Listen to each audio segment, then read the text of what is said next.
우리 사랑하는 성도님들, 지난 한 주간 잘 지내셨습니까? 여러분들께서 이렇게 반갑게 인사해 주시면 저도 마음이 매우 기쁩니다. 저도 역시 여러분들께서 기도해 주셔서 우리 성도님들의 기도로 건강하고 기쁜 마음으로 한 주간 잘 지내었고, 또 이렇게 오늘 말씀을 전하게 돼서 상당히 기쁘게 생각을 합니다. 우리 주변에는 꽃들의 향연을 넘어서서 이제는 푸른 노건의 장원이 열려지고 있습니다. 어느새 작은 이파리들이 커져서 우리 앞을 서서히 가리우고 있는 시기가 되었습니다. 어느 날 화려한 웃음처럼 찾아와 만개하다 그리고 떨어진 꽃들의 모습을 봅니다. 활짝 피어 우리를 웃게 했고 뚝뚝 떨어져 우리들의 마음속에 눈물처럼 떨어지는 그 모습을 보고 마음에 슬퍼 혹은 섭섭해 하기도 했습니다. 삶이라는 것은 웃음도 눈물도 결국은 같은 개체를 통해서 느끼게 된다라는 사실입니다. 꽃 때문에 기뻐했고 또 꽃 때문에 서운해했던 것이죠. 늘 봄이 되면 제 방문에 그 떨어진 꽃잎을 몇 개 주워서 스카치 테이프로 붙여 놓고는 합니다. 흰 꽃이 꺼멓게 바뀌기도 하고 혹은 화려한 유채색의 꽃이 말라가면서 그 꽃이 바래어져 가는 모습을 보기도 합니다. 그러나 제 마음에는 그 바래진 꽃이라도 화려하게 피었던 아름다움의 색깔로 가슴에 기억이 되고는 합니다. 우리들의 삶은 그리움의 기억들, 아름다운 꿈의 자취들, 가슴에 품고 살아가는 삶의 아름다움이 우리 인생이라는 무대와 마음을 꾸미고 갑니다. 그것은 우리에게 주어진 하나님의 또 한 은총이라 할 수 있습니다. 아름다운 삶의 기억은 한없는 아름다운 삶의 자산이라 할 수 있습니다. 우리가 이 세상을 떠날 때 우리는 무엇을 가지고 갈까? 마지막 우리는 무엇을 손에 쥘까 하는 생각을 해봤어요. 그 어떤 물상들도 우리는 우리 손에 쥐고 갈 수가 없습니다. 마지막 숨을 거둔 순간이라도 그것을 우리 손에 쥘 수가 없죠. 마지막까지 우리 가슴 속에 남아있고 내가 손에 쥐고 있는 것은 소위 말하는 관념, 사고, 생각, 기억, 추억, 아름다운 삶의 잔상들, 이런 것이죠. 즉 우리는 마지막 소유는 형이하학적인 물상이 아니라 소위 말하는 형이상학적인 관념, 기억, 추억, 이와 같은 개념이라고 말할 수 있는 것이죠. 그러니까 사람들에게 있어서 가장 중요한 소유는 결국 물상을 넘어서는 생각, 기억, 이와 같은 것이라고 말할 수 있을 것입니다. 그런 것을 생각한다면 우리는 삶에 있어서 아름다운 관계나 교류나 그리고 있었던 스쳐감 속에서 있었던 아름다운 소중한 자산들은 우리들에게 너무나 귀한 것이라는 생각을 합니다. 그래서 인생들이 소중한 것이지요. 그들과 맺었던 삶의 기억과 삶의 길들이 소중한 것이지요. 그래서 우리는 이런 생각을 하면서 살아갑니다. 또한 우리의 믿음이 깊어진다는 것에 대해서 생각을 해봤습니다. 믿음이 깊어진다는 것은 슬픔이나 아픔, 고통의 시점과 기쁨과 웃음과 감격의 그 시점의 차이가 좁아진다는 겁니다. 전에는 슬펐어요, 고통스러웠어요, 괴로웠어요, 기뻤어요, 웃었어요, 마음속에 참 모든 것이 환희로웠습니다. 이것의 간격이 굉장히 넓은 거예요. 기쁨은 있죠, 슬픔은 있죠, 아주 멀리 있었습니다. 그런데 시간이 지나고 믿음이 좋아짐으로 말미암아 점점 그 두 가지가 가까워진 겁니다. 어느 날 두 가지가 합해졌어요. 슬픔이었는데 그것을 기쁨으로 느낄 줄 알고, 그리고 눈물이었는데 그것을 통해서 웃음을 생성해낼 수 있었던 것입니다. 참 고통스러운데 하나님이 고통을 통해서 나에게 주실 기쁨을 생각하니 감격스러운 것이죠. 참 내게 있어서 눈물 나는 일이었는데 이 눈물 나는 일을 하나님께서는 내게 환희로움으로 바꿔줄 것을 믿기에 지금의 눈물 나는 순간까지도 소중히 여겨서 이것을 보석으로 아름답게 가공해 간다는 이와 같은 생각을 하게 되는 거죠. 그러니까 기쁨과 슬픔이 하나가 돼버리는 거예요. 그래서 우리는 어느 날 문득 이런 하나님의 말씀의 구절을 내 삶 속에 체화해 살아갈 수 있는 것입니다. 항상 기뻐하라, 쉬지 말고 기도하라, 범사에 감사하라.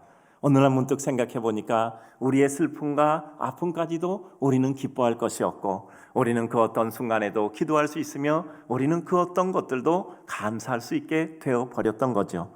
믿음이라는 것은 우리 삶의 모든 것을 다 소화해서 흡수할 수 있게 하는 것이죠. 믿음이라는 것은 충격의 흡수 속도라고 늘 말씀드렸잖아요.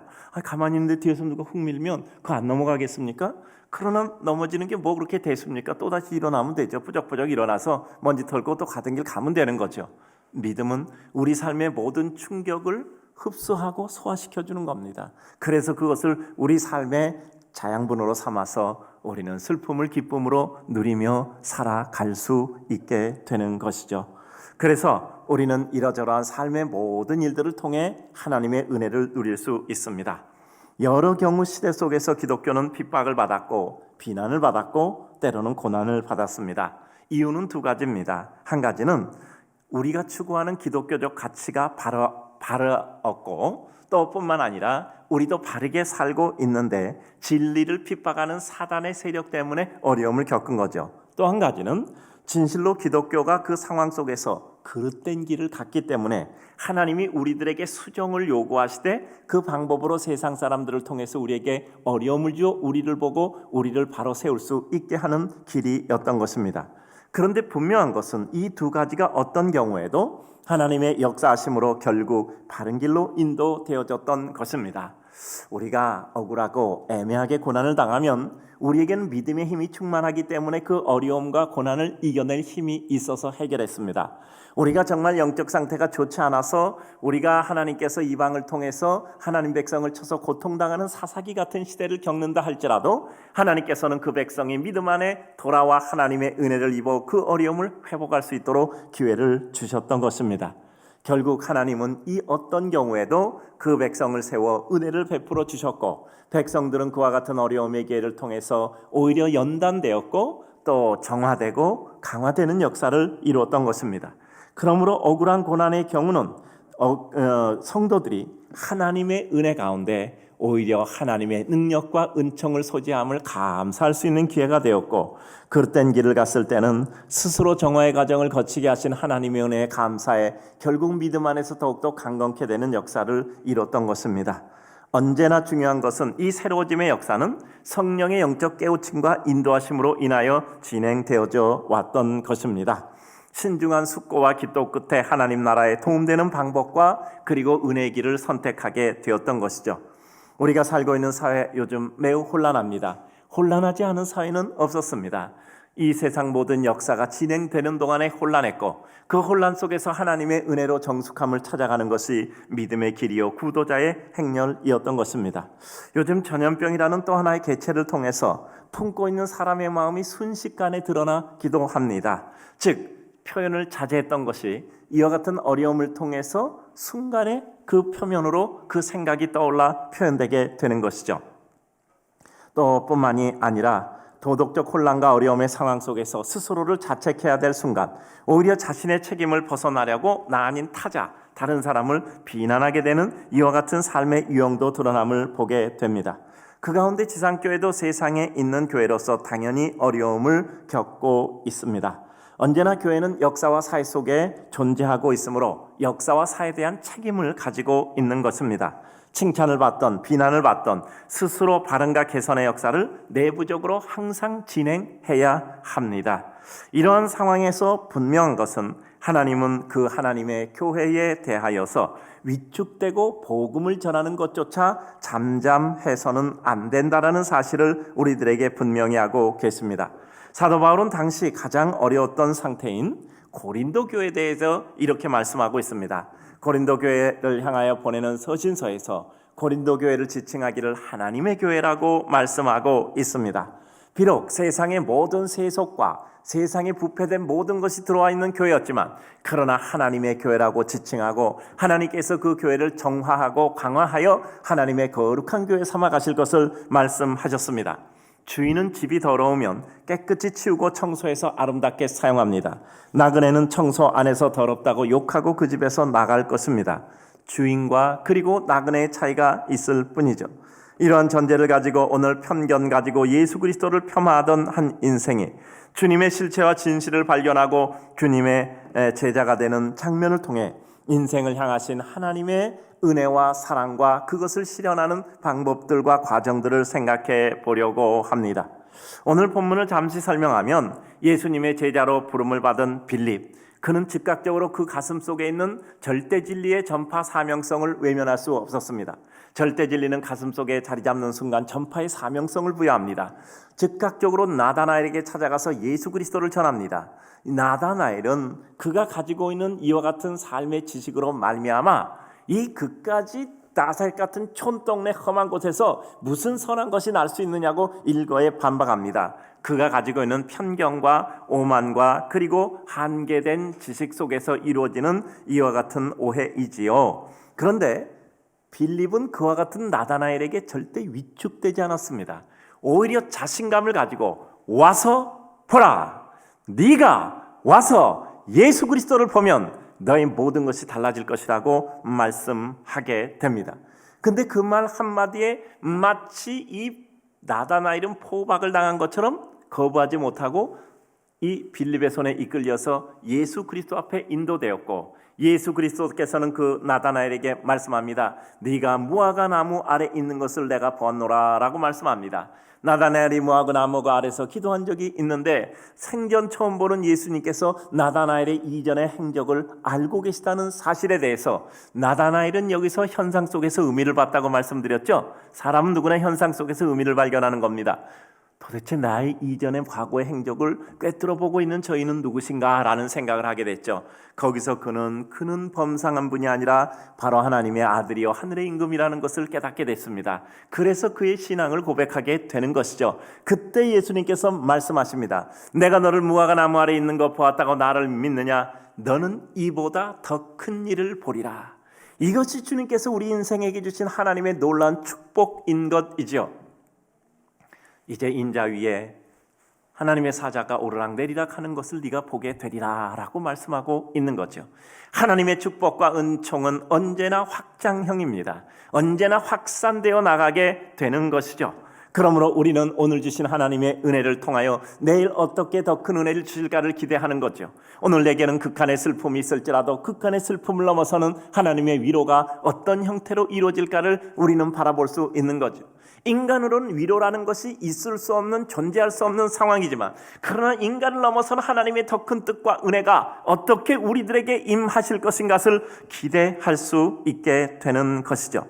그래서 우리는 오늘 이 장면을 통해서 이 시대 가운데 고난받는 하나님의 백성들, 비난받는 하나님의 백성들, 스스로 자책하는 하나님의 백성들, 그리고 우리 삶에 왠지 모르게 기운이 없는 우리 모든 하나님의 백성들에게 우리는 하나님의 은혜를 분명히 알고 깨달으면 우리는 정확하게, 명확하게 우리의 갈 길에 대한 자신감을 가지고 가게 된다는 사실을 같이 나누고자 합니다.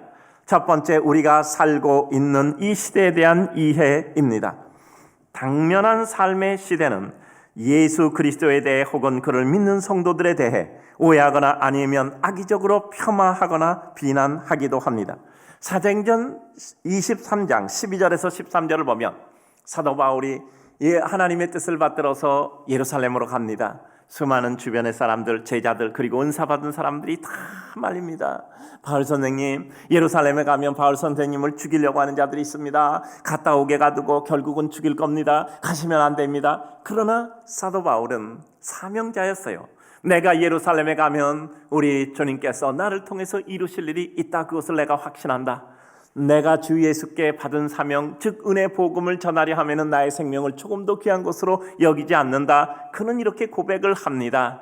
그는 그의 밀레도에서 에베소 장로들과 더불어 마지막으로 자기 길이 마지막이라는 건 알고 있죠. 슬픔으로 또 그들과 더불어서 마지막 이별의 정을 나누고 예루살렘을 향해 갑니다. 예루살렘에서 펠릭스 총독을 만나기 전에 그는 사람들에게 복음을 전하죠. 예수 그리스도를 변론하죠. 근데 이 변론의 사건이 있고 복음을 전하는 사건이 있은 후에 본문이 기록되는 겁니다. 날이 새매 유대인들이 당을 지어 맹세하되 바울을 죽이기 전에는 먹지도 아니하고 마시기도 아니하겠다 하고 이와 같이 동맹한 자가 40여 명이 되더라. 바울이 예루살렘에 왔는데 반드시 내가 저를 죽이리라. 내가 저 바울을 죽이지 않으면 나는 앞으로 먹지도 않고 마시지도 않으리라. 죽일 때까지 나는 음식도 먹지 않고 금식하면서 반드시 저 바울을 죽이고 그때 가서 나는 음식을 먹으리라. 결의한 자가 40명이었어. 40명의 결세다가 바울 하나 아무런 무장도 안 되고 아무런 보호도 못 받고 있는 바울을 죽이겠다고 결심하고 달려든 거예요. 얼마나 악한 겁니까? 자기들의 생각과 다르다고. 자기들의 생각과 다르다고. 이 바울을 죽이고자 40명이 결사대를 만들어서 아주 금식을 각오하고 죽이려고 하는 거예요. 그래요. 우리들이 살아가는 삶은 결국은 영적인 전투의 장면입니다. 왜 이런 일이 일어날까요? 오해와 편견이에요. 오늘 46절을 보면 나사렛에서 무슨 선한 것이 날 수 있겠느냐. 진리는 항상 많은 오해 속에서 진행됩니다. 예수 그리스도의 진리는 역사 속에 늘 오해를 받았습니다. 심지어는 악의적 의도를 가지고 성도를 부를 때 형제 자매라고 부른 것을 가지고 근친상간한다 하여 비난까지 한 적도 있습니다. 오해와 편견의 근원은 무지함에서 오는 겁니다. 주님을 알지 못하면 주님을 알기 위해서 애써야 되는데 알기 위해서 애를 쓰는 대신에 오히려 대적하고 부인하고 그들이 가지고 있는 편견과 오해로 말미암아 말살시키려고 하는 것이 사단의 역사입니다. 영적 부딪힘 속에서 악의적인 폄하를 하게 되죠. 그러므로 우리는 믿음의 선한 싸움을 싸워야 하고 우리는 악에게 지지 말고 선으로 악을 이겨야 하고 우리는 뱀 같은 지혜로움과 비둘기 같은 순결함을 동시에 소유함으로 말미암아 하나님의 은혜 가운데 주의 선한 역사의 싸움을 이겨야 하는 하나님의 백성들입니다. 영적 부딪힘 속에서 악의적인 폄하를 통해서 사람들의 길을 질리게 하고 그것으로 말미암아 사람들의 마음을 위축시키는 것입니다. 일부 성도들이나 많은 성도들의 실제적 실수나 부족함으로 인해서 예수 그리스도와 성도들 전체를 비난하여 기독사회 자체를 올가매려고 하는 것이죠.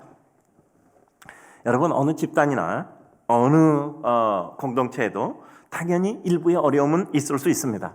아니, 때로는 그 전체가 어려움의 길을 겪을 수도 있습니다. 하나님 앞에 사람 앞에 옳지 못할 때가 있습니다. 그러나 그것이 전부는 아니라는 사실입니다. 일부이거나 전체가 그렇게 방향을 걸어도 한때이거나 이와 같이 정확한 것을 파악해야 돼요. 순간을 통해 전체를 매도하는 것은 올바르지 않습니다. 이런 겁니다. 우리 몸에 지체가 있는데 여기 좀 이렇게 골봤어요. 그래서 여기 아프단 말이요. 그럼 우리 인생을 포기해야 됩니까? 우린 죽어야 됩니까? 인생을 포기해야 됩니까? 그것 아니잖아요. 오히려 다른 지체는 더 건강해야 돼요. 그래서 그 아픈 부분을 치료해야 돼요. 몸이 아픈 부분이 있으면 다른 건강한 지체가 걸어가서 병원까지 가서 여기를 치료해야 돼요. 오히려 다른 것은 더 원활히 움직여야 되고 더 건강해야 되고 그래서 그 아픔을 치료하고 오히려 더 개선돼야 된단 말이에요. 다 똑같이 다 낙심하고 다 똑같이 주저앉으면 어떻게 구해낼 수 있겠습니까? 따라서 우리는 부족한 점이 있고 우리는 어려운 점이 있다 할지라도 우리는 오히려 더 힘을 내서 하나님 앞에 더 바르게 살려고 애를 쓰고 하나님의 은총과 은혜 가운데 기회를 얻고 우리는 우리의 부족함과 부끄러움을 씻어 나아가야 하는 것이죠. 저에게서 이렇게 심하다가 이렇게 담임 목사로 부임하는 목사님들이 있어요. 그러면 뭐 담임 목사 위임식 할 때나 이런 데 꼭 불러서 또 제가 가르쳤다고 가서 꼭 이렇게 뭔가 권면이나 축사나 뭐 이런 것을 하게 해요. 그럼 제가 기쁜 마음으로 가서 제가 꼭 드리는 말씀이 있습니다. 짧은 시간에 몇 마디 말씀을 드리지만 그 가운데 제가 이 말은 꼭 있지 않아요. 그 목사님과 있었던 모든 일을 회상하면서 짧은 시간이지만 몇 가지 딱 예를 들어서 이 말씀을 드립니다. 무슨 말씀이냐면 이분은 자기의 약점을 자기의 장점으로 만들 줄 아는 사람입니다. 야단을 맞으면 꾸중을 들으면 그것을 최고로 만드는 사람입니다. 실수를 하면 그 실수를 자기의 가장 좋은 장점으로 바꾸는 사람입니다. 그리고 실제적인 예를 들어드려요. 그러니 이 목사님이 혹시라도 목회를 하시다가 부족함이나 여러 가지 약점들을 보셨을 때 비난하지 마시고 진정한 마음으로 부족함을 권면해 주시면 반드시 그것이 이 목사님의 최고의 장점이 될 겁니다. 제가 꼭 그 말씀을 드리고 와요. 그래요. 우리 인생은 우리의 약점을 가장 큰 장점으로 바꿀 수 있는 사람들입니다. 하나님이 우리에게 은혜를 주시면요, 나의 실수를 가장 큰 하나님의 은혜로 바꿀 수 있는 사람들입니다. 우리의 약점과 부끄러움과 실수 때문에 우리는 하나님 앞에 더욱더 낮아지고 하나님 앞에 더욱더 큰 은혜 속에 살아가려고 발버둥치기도 합니다. 그래요. 그렇기 때문에 우리의 부끄러움, 우리의 약점 때문에 우리는 무너져 우리는 저 지옥의 계곡으로 가는 것이 아니라 오히려 하나님의 은혜 앞에 나와야 되는 것입니다. 그래요. 그래서 억울함과 비난과 고난 속에서 하나님의 백성은 그 어려움을 극복하며 오히려 반전의 역사를 이루고 이제까지의 복음은 진행이 되어져 왔던 것입니다. 여러분, 출애굽과 광야의 여정에 있어서 이스라엘 백성이 얼마나 혼돈됐어요. 넘어지고 일어나고 넘어지고 일어나고 한 거하고 하나님의 자비를 잊고 또 하나님께 징계받고 하는 수많은 과정을 겪었는데 결과는 어떻게 됐죠? 광야 건너서 가나안에 들어갔던 겁니다. 우리의 삶의 과정은 모든 것이 조합되어 있어요. 승리, 성공, 실패, 기쁨, 눈물, 비난, 그리고 또 하나님 앞에 칭찬받을 일, 모든 것이 어울려져서 결국 하나의 작품을 이루는 것입니다. 여러분, 캔버스가 있을 때 그림을 그리잖아요. 하나하나 뜯어서 잘됐다 잘못됐다 이렇게 점수 매기지 않잖아요. 전체를 가지고 점수를 매기잖아요. 하나님의 방법과 인간의 방법에 대해서 수없이 말씀드리잖아요. 인간은 딱 보는 그 단면만 딱 잘라서 그것까지 점수 매기고 이것이 마음에 안 들면 이전에 모든 사람 다 지워버리는 거예요. 지금 기분 나쁘면 여태까지 살았던 모든 거 다 필요 없어. 하나님은 아니시잖아요. 하나님 그 삶 전체를 놓고 하나의 작품으로 놓고 평가하시잖아요. 그러니까 참아도 주세요. 때로는 잘못한 거 있는데도 그럼에도 불구하고 하나님께서 그에게 자비를 내려주시는 것, 이게 하나님이 우리 인간들을 보는 관점이에요. 그러니까 인간과 하나님의 평가 기준이 다르니까 평가 자체가 다른 거예요. 그래서 우리는 하나님 앞에 자비를 구하고 은혜를 구하게 되는 거죠. 베드로가 예루살렘에서 감옥에 투옥됐을 때 그것 때문에 성도들은 덕에 기도하게 되었고요. 베드로는 그것을 통해서 내가 이제야 참으로 깨달았도다 더 큰 은혜를 체험하잖아요. 사도 바울이 빌립보 감옥에 갇힐 때 그것으로 말미암아 오히려 바울과 신라는 기도함으로 말미암아 옥토가 흘리고 흔들리고 옥문이 열어지고 착고가 풀림으로 말미암아 밖으로 나오게 되고 그것으로 말미암아 간수가 오히려 무릎 꿇고 어떻게 해야 내가 구원 얻을 수 있겠습니까? 어떻게 해야 내가 살 수 있겠습니까? 그 유명한 성구가 나오잖아요. 주 예수를 믿어라. 그리하면 너와 내 집이 구원을 얻으리라. 그 간수와 그 식구들이 구원을 받게 되잖아요. 예수님의 십자가 사역, 그 능력을 가지고 있으면서 행사하지 않고 무기력하게 죽으셨어요. 그 무기력한 죽음으로 말미암아 예수님은 부활의 영광을 이루셨잖아요. 죄를 위하여 죽고 부활의 영광으로 우리들에게 영원한 생명의 역사를 이루셨잖아요. 죽음의 세계를 극복하셨잖아요. 그러니까 우리 삶 가운데 여러 가지 어려움이 있다는 것이 문제가 아니라 그것까지를 통해서 하나님의 역사를 이루시는 하나님의 역사를 생각하면 우리는 비록 부끄러움과 부족함이 있다 할지라도 그것 때문에 망하고 끝나는 것이 아니라 그것 때문에 하나님의 은혜 앞에 나가 하나님의 뜻을 이루기 위해서 버둥거리며 날마다 겸비한 마음으로 주님 앞에 살아 주의 뜻을 이루는 것이 우리의 삶일 뿐입니다. 이러한 시대의 배타성을 넘어 더 큰 틀에서 따스한 눈길로 바라보고 그들이 앞으로 요청하는 진정한 사랑과 은혜를 이루기 위해서 애쓰는 것이 우리의 길이어야 합니다.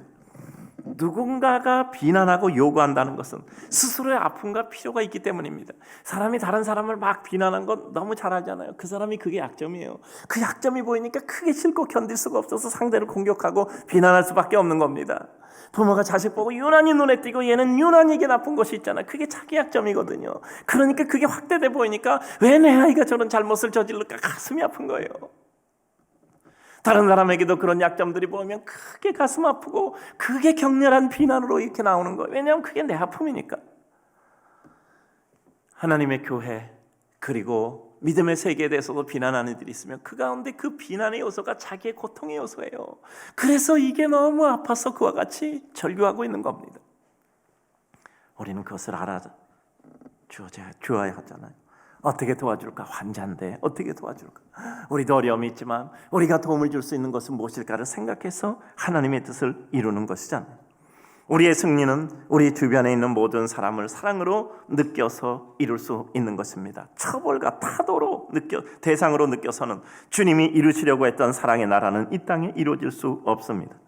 성도들의 진정한 승리는 주님의 자비와 사랑의 심정임을 파악하고 주님의 축복으로 그것을 소지하는 것입니다. 두 번째, 진리를 깨닫고 흔들리지 않는 자의 분명한 삶입니다. 이 시대 속에 우리가 가져야 될 기본적인 생각은 예수 그리스도를 창피하지 않으며 우리는 예수 그리스도로 말미암아 위축되지 않는 주의 교회로 위축되지 않는 하나님의 사람이 되어야 합니다. 왜요? 우리가 모든 것을 갖추어서요? 아니죠. 우리의 이전을 생각하면 우리가 지금 부끄러운 모습이지만 그래도 이전보다는 진보했다고 생각하면 그것이 하나님의 능력이요 예수 그리스도의 권세였기 때문에 우리는 위축되지 않아야 한다는 것입니다. 성도들 중에 왜 예수 믿는 것에 대하여 수세적이고 위축된다고 생각하는가? 생각해 봅니다. 우리 스스로가 부족하다고 생각하여 자책을 해요. 그리고 세상의 평가가 정당하다고 생각돼서 위축이 돼요. 그래서 우리는 예수 믿는 것에 대해서 부끄럽고 위축되어 스스로를 드러내고 싶지 않단 말이죠. 분명히 해야 될 것이 있습니다. 우리 인간은 기본적으로 죄인이고 죄인들이 모인 것, 죄악의 요소가 있는 것이 교회입니다. 그래서 하나님을 사모하며 거룩한 은혜의 길을 도하는 구도적인 자세로 구도의 길에 서 있는 것이 교회입니다. 그래서 시간이 지나면 우리는 온전한 사람들이 모여서 온전한 모습을 이루는 것이 아니라 부족한 사람이 모여서 우리는 하나님께 좋아지고 있는 것이란 말이죠. 여러분, 평가를 할 때 정확한 평가를 해야 돼요. 그런데 우리 인생이 참 정확한 평가를 하는 게 어려워요. 여러분 학교 다닐 때 공부하시면서 가장 먼저 배운 게 무엇입니까? 학문하는 태도. 이 선이해. 선이해라는 걸 버리지 않으면 학문엔 접근이 안 돼요. 우리가 선견을 가지고 보게 되면 절대 사물의 실체 진리를 볼 수 없잖아요. 그러니까 우리들에게 선의의 선견을 버리고 우리가 있는 사실을 객관적으로 볼 수 있을 때 우리는 그때부터 시작해서 배움의 길을 시작하잖아요. 이 선의의 선견을 버린다는 것은 우리들에게 너무 중요해요. 그러므로 우리들에게 중요한 것은 있는 실체를 그대로 보는 거예요. 우리 30점짜리 인생이라고 생각해 봅시다. 칭찬해 줘야 돼요? 아니면 그것을 격려해 줘야 됩니까? 그리고 비난해야 됩니까? 무엇입니까? 어디서 결판이 나요? 기준에서 결판이 나잖아요. 무슨 기준이요? 그 학생의 원래의 모습이 어땠는가가 기준이잖아요. 이 학생이 원래 90점 맞는 학생이야, 80점 맞는 학생이 근데 30점을 맡았어? 그럼 아주 엄청 잘못 본 거잖아. 공부 안 한 거잖아요. 그럼 왜 공부 안 했니? 무슨 이유가 있었니? 우리는 그 학생에 대해서 이렇게 지도할 수 있겠죠. 근데 이 학생은요, 전에 빵점 맞던 학생이야. 전화 갔는데 아무것도 몰라. 배운 적도 없고. 근데 10점 맞았더니 20점 맞았더니 이번에 30점 맞았어. 굉장한 진보를 했어요. 배운 적이 없는 걸 배워서 한 개 한 개 알아갔단 말이에요. 근데 그 학생을 비난해야 됩니까? 그 학생을 비난해야 되냐고요. 빵점 맞던 학생이 10점 맞던 학생이 30점 맞았는데 그걸 비난해야 됩니까? 칭찬해 줘야죠. 야, 처음 배운 거 하나도 몰랐는데, 야, 글씨도 몰랐는데 근데 이렇게 좋아졌네. 야, 너는 뭐 전보다 2배, 3배를 잘했네. 넌 조금 있으면 너는 아주 제일 잘하겠구나. 칭찬받아야 되는 거예요. 우리가 그런 사람이에요. 우리는 원래 죄인이었어요. 가끔가다 이래요. 이런 사람인지 몰랐다. 그럴 땐 이렇게 대답하시면 돼요. 나 원래 그런 사람이었어요. 원래 우리 그런 사람이에요. 그게 맞아요. 근데 착각한 거예요. 원래 나쁜 사람이었어. 근데 착각해서 좋은 사람인 줄로 착각한 거야, 당신이. 근데 왜 당신이 착각한 걸 나에게 책임을 물어? 나는 원래 나쁜 사람이었는데. 착각이 잘못이지. 그럼 우리는 뭐죠? 그 나쁜 사람에서 점점점 좋아져서 이만큼 좋아진 거야. 내가 예수 믿어 이만큼 좋아지지 않았으면 당신은 내 앞에 서지도 못해. 그래요. 우리의 근원을 생각해야 돼요. 그러면 우리는 하나님께 감사한 겁니다. 그리고 거기서 방자 행하는 것이 아니라 그래서 더 겸손하게 하나님의 은혜를 향해서 나아가야 되는 거예요. 우리는 어떤 일을 판단하려면 전체를 보고 판단의 기준을 정해야 돼요. 그래야만 정확한 판단을 할 수 있어요. 그렇지 않으면 우리는 늘 판단의 오류를 통해서 상대를 죽이게 돼요. 잘한 사람을 잘못했다고 길을 꺾으면 그 사람이 어떻게 잘할 수 있겠습니까? 영적인 힘이 너무 약해서 자신의 부끄러움과 세상에 대해 당당한 영적 논리를 가질지 못할 때, 사단의 사주로 인해서 영적인 힘을 상실할 때입니다. 그래요. 우리는 그래서 영적으로 분명한 논리와 그리고 영적으로 분명한 힘을 가지지 못하면 우리는 우리의 부끄러움과 연약함에 대해서 위축이 되고 그것으로 말미암아 앞으로 나가지도 못하고 무너집니다. 여러분, 회개가 뭡니까? 하나님, 정말 제가 죄인입니다. 그래서 하나님 떠납니까? 나는 하나님 옆에 있을 자격도 없습니다. 나 같은 사람은 죽어야 됩니다. 나는 어차피 하나님의 자녀가 될 자격이 없으니까 세상에 가서 죄나 짓다가 멸망하는 게 맞습니다 하고 세상에 죄지러 갑니까? 이게 회개입니까? 회개는 내가 정말 부끄러운 자입니다. 그러나 하나님의 은혜로 내가 이와 같이 이만큼이라도 하니 내가 하나님 곁에 붙어 있도록 나에게 자비와 은혜를 베풀어 주시옵소서. 이게 회개가 아닙니까? 내가 하나님 떠나지 않게 해주십시오. 난 정말 하나님 앞에 있을 자격도 없고 하나님 옆에 있을 때 기쁨조차도 없는 이와 같은 죄덩어리입니다. 그러나 그래도 내가 주님 곁에 있기를 원하니 그래도 나를 붙들어 주십시오. 이게 회개잖아요. 그래요. 사단이 하는 일인가 하나님이 하시는 일인가 간단해요. 하나님의 역사는 교회를 봉시키고 하나님의 역사는 사람들에게 기쁨과 위로를 주고 서로를 격려합니다. 사단의 일은 모두가 다 같이 망가지는 겁니다. 무너지는 겁니다. 어떻게 예수 믿는 것에 대해서 위축되지 않고 자신 있고 당당할 수 있을까요? 오늘 본문의 빌립은 어떤 오해와 편견과 비난에도 영적 자신감과 확신 속에서 당당할 수 있었던 겁니다. 수가성 우물가의 여인은 자신의 처지에 대한 비난과 부끄러움을 능가할 더 큰 기쁨과 감격이 있었던 겁니다. 이만한 상위 가치를 발견하니 정말 비난받고 이런 거 이만한 하위 가치 작은 것은 능가하고 가는 거예요. 삭개오는 예수 그리스도에 대한 열망이 너무 크고 열련해서 그는 부끄러워할 여유가 없었어요. 누가복음 19장 3절과 4절을 보면 보고자 하되 키가 작고 사람이 많아 할 수 없어 앞으로 달려가서 보기 위하여 돌무화과 나무에 올라가니, 이와 같은 뜨거운 마음을 가지고 있으니까 사람들이 비난하고 이런 것을 미처 쳐다볼 겨를이 없던 겁니다. 달려가는 데 집중하다 보니까 다른 것이 보이지 않아요. 여러분, 우리가 어떤 일에 기쁨이 있어 열중해서 그리고 집중하다 보면 우리들에게 나타나는 현상이 뭐죠? 대부분 다른 거 다 생략하고 가는 거예요. 별로 들리지 않는단 말이죠. 그래, 우리는 오늘도 하나님의 백성으로 주의 뜻과 은총을 향하여 달려가게 되는 거죠. 예수 믿는 것에 위축되지 않고 당당해야 되는 믿음의 이유와 근거는 무엇입니까? 예수 그리스도께서 우리를 위하여 십자가에 못 박혀 죽으셨단 말이죠. 결코 하나님은 우리를 위축되는 창피하고 왜소한 인간으로 만들지 않았다는 거죠. 하나님이 나에게 충분한 능력을 주셨는데 내가 그것을 발견하지 못했다면 이제부터라도 나를 발견해야 돼요.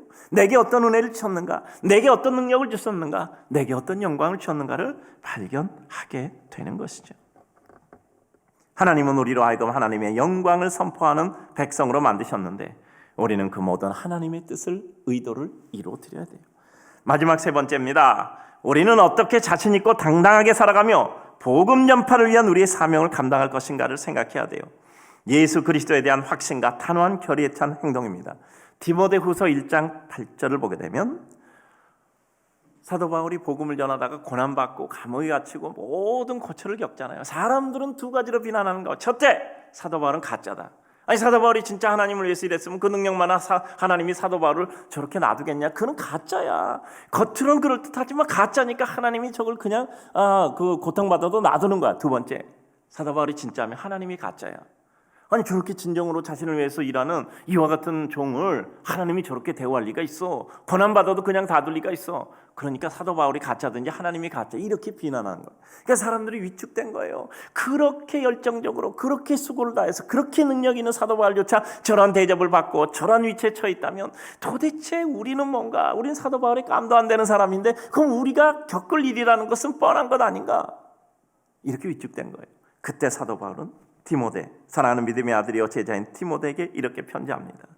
주를 증언함과 또는 주를 위하여 갇힌 자 된 나를 두려워하지 말고 오직 하나님의 능력을 따라 복음과 함께 고난을 받으라. 복음과 함께 고난을 받으라. 담대하게 외치고 있는 거예요. 그래요.